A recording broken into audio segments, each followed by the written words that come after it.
İlk önce Allahu Teala bütün şehitlerin şehadetlerini mübarek kılsın, bereketlendirsin. İslam ümmeti için bereketli kılsın. Ta Hazreti Hüseyin'den e, bu yana bütün şehitlerin şehadetini mübarek kılsın. Kendisi küçüklükten beri sürekli böyle hani yardımsever, ondan sonra insanlarla sürekli iyi geçinen, yani sıkıntı olmayan, sürekli böyle insanlarla arası iyi olan bir kişiliğe sahipti. Böyle bir kişiliği vardı. Ondan sonra yani bu hal üzerine devam etti. Yani yardımlara fakir ve muhtaç olan insanlara el uzatması. Şehrin çevresi çok genişti. Yani her türden arkadaşı vardı. Ahlakının iyi olması hasebiyle çok yumuşak huylu bir insandı. Yumuşak huylu olması hasebiyle de çevresi de genişti. Sonradan yani biz değil de arkadaşlarından öğrendiğimiz kadarıyla mesela bir öğretmen arkadaşı vardı. O öğretmen arkadaşı onun yani bizim öğrenmediğimiz sonradan o arkadaşından öğrendiğimiz kadarıyla işte beni arar, sorar. Ondan sonra hocam nasılsın der. Bu arkadaşı da diyor 3 yıldır kendisiyle tanışıyorum. Allah benim gibi diyor aciz ve günahkar kula şahitlik yetkisi verirse yani bir gün ben de rahmet edip yani ahiret alemine geçersem Allahu Teala bana yani şehitlik veyahut da şehadet vasfını verirse ben bu kardeşimin imanına ve imanlı olduğuna şehadet ederim.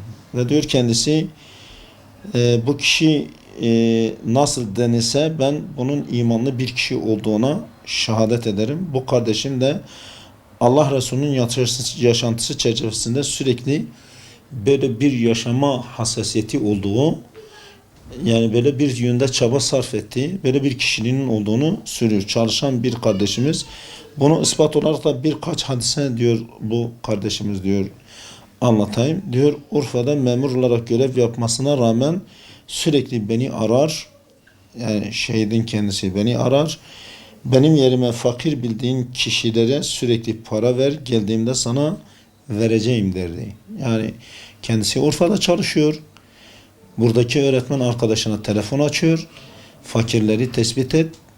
Benim yerime onlara ver. Ben geldiğimde onlara bunun senin verdiğin karşılığını ben sana vereceğim diyordu. 3,5 milyar şehit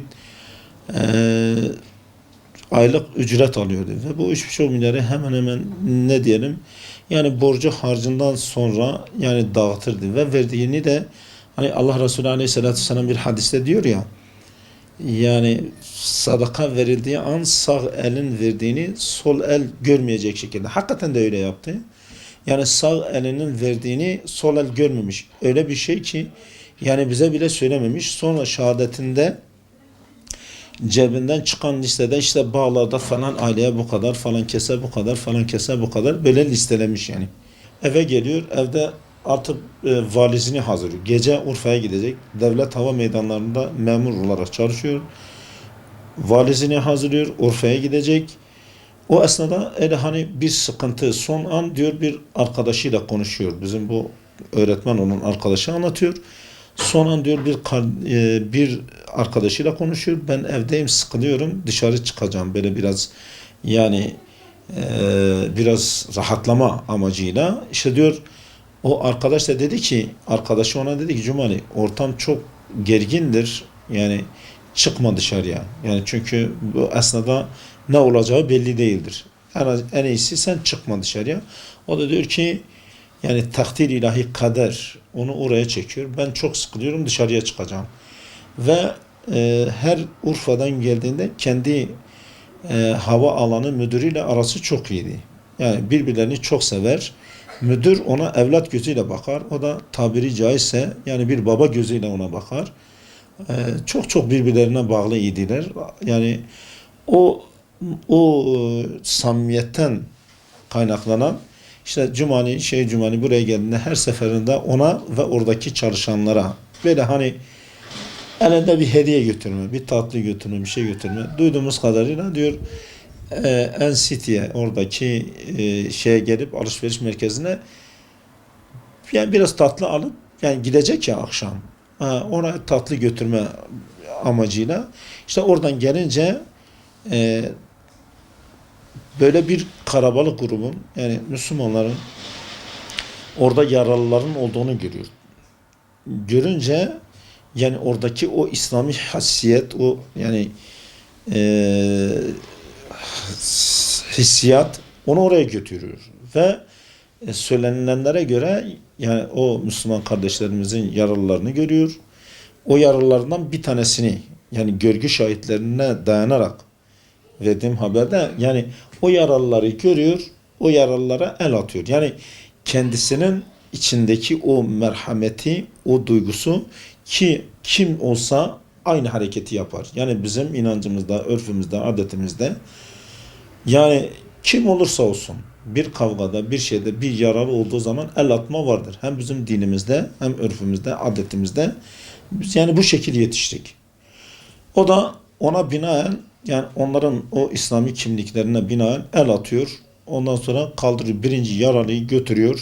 Yani tabi bu olay duyduğumuz kadarıyla köylere yapılan saldırıdan sonra gelen yaralıları o yaralılar esnasında o da oradan geçiyor ve o yaralıları görüyor. O yaralılardan bir tanesini içeriye götürüyor. İkincisinde gelip orada oturuyor. Gelip orada yani duyduğumuz kadarıyla bu. İşte bir grup karabalık bir grubun gelip elinde ağır silahlarla taradığını, bir kısmının da Carrefour'un Enstitü'nün yukarısındaki binalardan keleşle taradığını ve diyor kendisi de bu esnada kalkıp yani içeriye doğru gidiyor.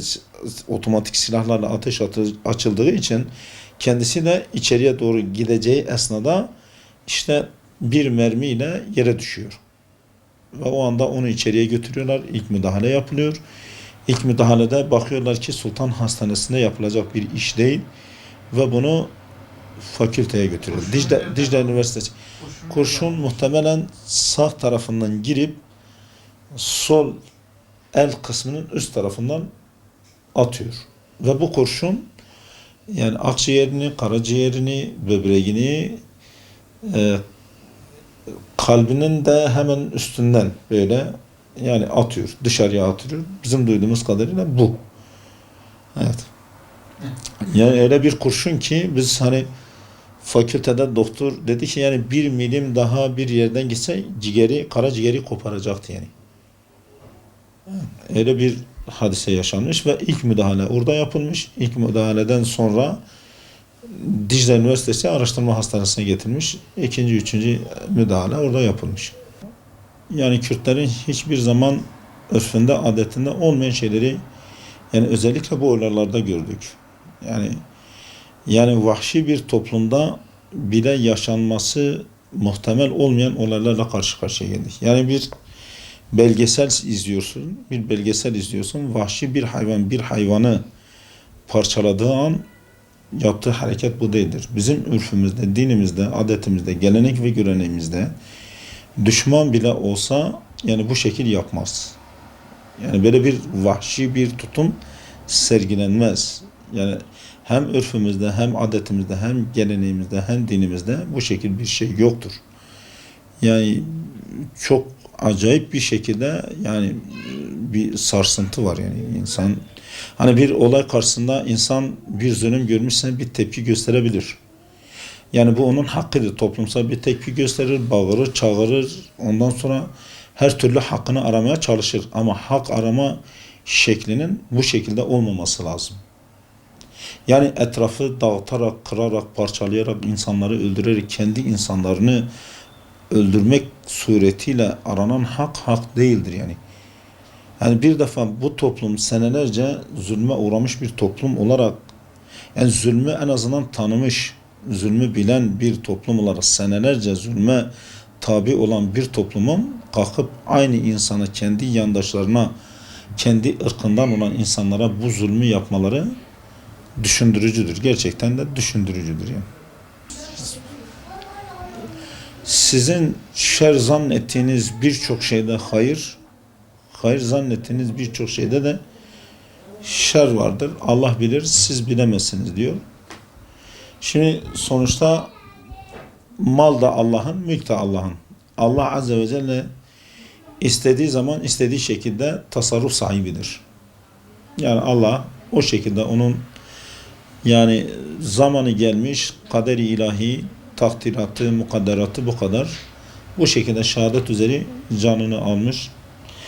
Yani Allah'tan ümidimiz, Allah'tan temennimiz, yani bunun bütün İslam ümmetine bir uyanış vesileti, yani mazlum halkın silkelenmesi, ondan sonra bu şehadetin bütün Müslümanları bir araya getirmesi, ümmet şuuruyla yan yana getirmesi, doğu ve batıdaki Müslümanları, dünya genelindeki Müslümanların bu olaylara seyircisi, yani seyirci olmamaları, yani yapılan saldırı tamamıyla İslam'a yapılan bir saldırıdır. Herhangi bir gruba, bir kişiye yapılan bir saldırı değildir. Çünkü bunu zaten görüyoruz. Yani yaşanan olaylarda da bunu müşahede etmişiz. Yani diyelim ki Saraykapı'da Hazreti Süleyman'ın orasında yapılan, eşi sırf çarşaflı olduğu için linç edilen insanlar, feraca giydiği için linç edilmeye çalışılan insanlar, ondan sonra sırf sakallı olduğu için linç edilen insanlar, yakılan camiler, Kur'an kursları, yani bu ve benzeri olaylar bize gösteriyor ki hedef sadece İslam'dır. İslam'dır ve Müslümanlardır. Yarın öteki gün eğer hani Şeyh Ahmet Yasin'in bir sözü var. Diyor ki işte bizim ölümlerimizi yakında göreceksiniz. Tek tek göreceksiniz. Yani biz bu hali Allah'a şikayet, hani diyor Allah'a şikayette bulunuyorum. Ya Rabbi sana şikayette bulunuyorum. Eğer gerçekten zerre miskali imanı olan insanlar, İslam davasından, İslam'ı anlayan insanlar, yani bugün eğer Müslümanlara, İslam'a, Müslümanlara sahip çıkmıyorlarsa yarın huzur-i Rabbil Aleminde bunlar sorumludurlar. Yani saç telleri kadar başım olsa o da Allah yolunda feda olsun. Bizim malımız da, evladımız da, iyanımız da, her şeyimiz. Biz Allah'tan gelmişiz, Allah'a gideceğiz. Mal da, mülk de, her şey de Allah'ındır. Yani Allah'a feda olsun, Kur'an'a feda olsun, İslam'a feda olsun. Fakat bu millet, yani bu kutsallarına hakaret edildiği bu günlerde, yani neden acaba, yani o çok korktukları ölüm, o çok korktukları ölüm sağlam kapıların arkasında da olsa ölüm gelip onları bulup götürecek yani. Yani izzetli bir şekilde ölmek vardır. Zillet içerisinde bir ölmek vardır. Sonuçta ölüm ölümdür. Şehit Rantisi'nin dediği gibi, yani Apache'den de gelse ölüm ölümdür. Yatağında olsan da ölüm ölümdür. Kanser de ölümdür. Suda boğulma da ölümdür. Madem ki ölüm bir defa gelecek, o da niye Allah yolunda olmasın ki?